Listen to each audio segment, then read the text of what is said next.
एक व्यक्ति की शादी को 2 साल बीत चुके होते हैं। अब जब शादी होती है, शादी के बाद उसकी पत्नी अक्सर बाहर घूमने के लिए निकल जाती है। अब किसी न किसी बहाने से वो घूमने के लिए चली जाती है। इधर वो व्यक्ति अपने काम पे होता है और उसकी पत्नी घूमने के लिए शहर में निकल जाती है। जब अपनी पत्नी से पूछता है कि ऐसा कौन सा काम है जिसके लिए तुम्हें आए दिन बाहर जाना पड़ रहा है, तब उसकी पत्नी कोई ना कोई बहाना कर देती है। और एक दिन ऐसा आता है कि वो व्यक्ति अपनी पत्नी से पूछता है कि आखिर ऐसी ज़रूरत क्या है कि तुम्हें आए दिन बाहर जाना पड़ रहा है? कहीं तुम्हारा कोई किसी से चक्कर तो नहीं है, या फिर तुम्हारा कोई पुराना प्रेमी वगैरह तो नहीं है जिससे तुम्हें मिलने जाने के लिए आए दिन बहाना करना पड़ता है? इस बात से वो उसकी पत्नी चिढ़ जाती है और दोनों में कहा-सुनी होने लगता है। और उस दिन के बाद अक्सर दोनों में झगड़े होने लगते हैं इस बात को लेकर कि वो घूमने जा रही है तो टोकता क्यों है। और उस व्यक्ति को शक होता है कि उसकी पत्नी का चक्कर कहीं किसी और के साथ चल रहा है बाहर। इस वजह से वो अक्सर घूमने के लिए निकल जाती है। और एक दिन ऐसा आता है कि सुबह का वक्त होता है और उसकी पत्नी तैयार होकर बाहर निकलने के लिए तैयार होती है। तब तक वो व्यक्ति उसको टोक देता है कि आखिर आज कौन सा काम है तुम्हें कि इतना पहले ही तुम्हें जाना पड़ रहा है। अब इस बात पे दोनों के बीच में लड़ाइयाँ शुरू होती है, कहा-सुनी होता है। इसके बाद वो व्यक्ति अपने काम पर चला जाता है। इसके बाद उसकी पत्नी अपने सहेलियों से बात करती है और सारी बात बताती है। इसके बाद उसकी सहेलियाँ कुछ खतरनाक प्लान बनाती हैं और अपनी सहेली को बताती हैं कि ये काम तुम्हें करना पड़ेगा।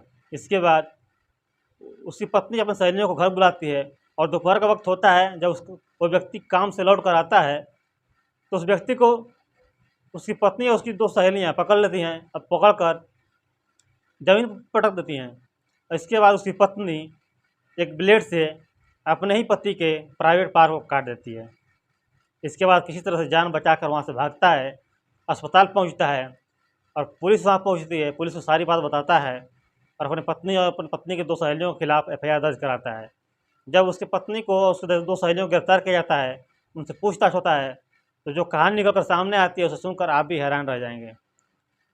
नमस्कार दोस्तों, ये सच्ची कहानी है गोरखपुर के गोला बाजार की, जहाँ पे एक राजेश नाम के व्यक्ति की शादी मई 2022 में एक रानी नाम की लड़की से हुई थी।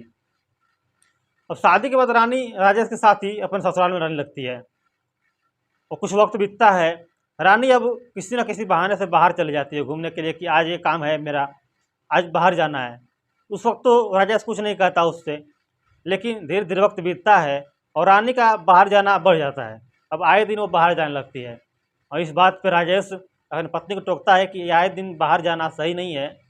जो भी काम हो तुम मुझे बता दिया करो, मैं कुछ सामान लाना हो तो मैं बाहर से ला दूँगा, मार्केट से ला दूँगा। लेकिन इस बात पे उसकी पत्नी चिढ़ जाती है और दोनों के बीच में लड़ाइयाँ शुरू हो जाती है। फिर भी वो बाहर जाने से बाज नहीं आती है, बाहर चली ही जाती है। और अब राजेश को शक होता है कि उसकी पत्नी का किसी न किसी के साथ चक्कर चल रहा है। इस वजह से उसकी पत्नी किसी न किसी बहाने से बाहर चली जाती है। जब उसकी पत्नी अब बाहर से आती है तो राजेश उससे पूछता है कि आज किस यार से मिल के आ रही हो, कितने तुम्हारे यार हैं। तो इस तरह की ताना मारने लगता है आए दिन।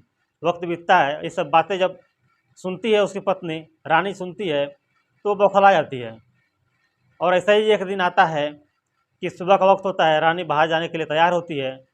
तब तक राजेश उसको टोकता है कि आखिर तुम्हें बाहर जाने की क्या ज़रूरत है। इसी बीच दोनों के बीच में झगड़ा होने लगता है। राजेश कहता है कि तुम्हें कितने यार हैं तुम्हारे जिनसे तुम्हें मिलने के लिए अक्सर बाहर जाना पड़ता है। अब उस वक्त कुछ कहा-सुनी होता है दोनों के बीच। इसके बाद राजेश घर से निकल जाता है अपने काम पे। अब रानी अपनी सहेलियों को फ़ोन करती है कि ऐसी-ऐसी बात है, सारी बात बताती है। उसकी सहेलियाँ एक सुझाव देती है कि तुम्हारे पति को सबक सिखाना पड़ेगा।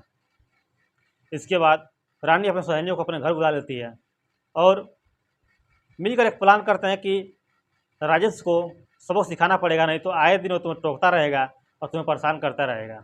इसके बाद दोपहर का वक्त आता है, राजेश अपने काम से घर वापस आता है। जैसे ही घर में घुसता है, रानी और रानी की 2 सहेलियाँ तीनों मिलकर राजेश को पकड़ लेती हैं और उसको परख कर उसे सारे कपड़े निकाल देती हैं।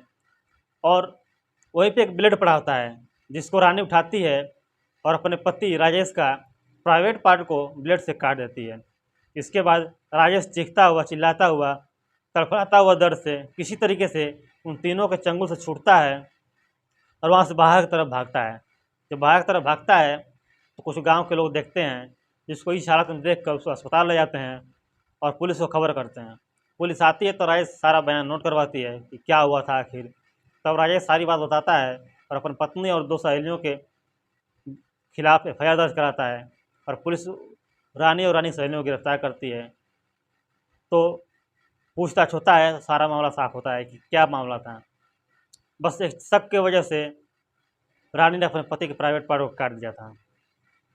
और शक क्यों न करता, किसी न किसी बहाने से रानी अक्सर बाहर चली जाती थी। तो दोस्तों, ये कहानी आपको अच्छी लगी हो तो वीडियो को लाइक करके इस चैनल को सब्सक्राइब कर लीजिए और बेल आइकन बटन दबाने को ना भूलिए। मिलते हैं अगले वीडियो में एक नई कहानी के साथ। तब तक के लिए जय हिंद।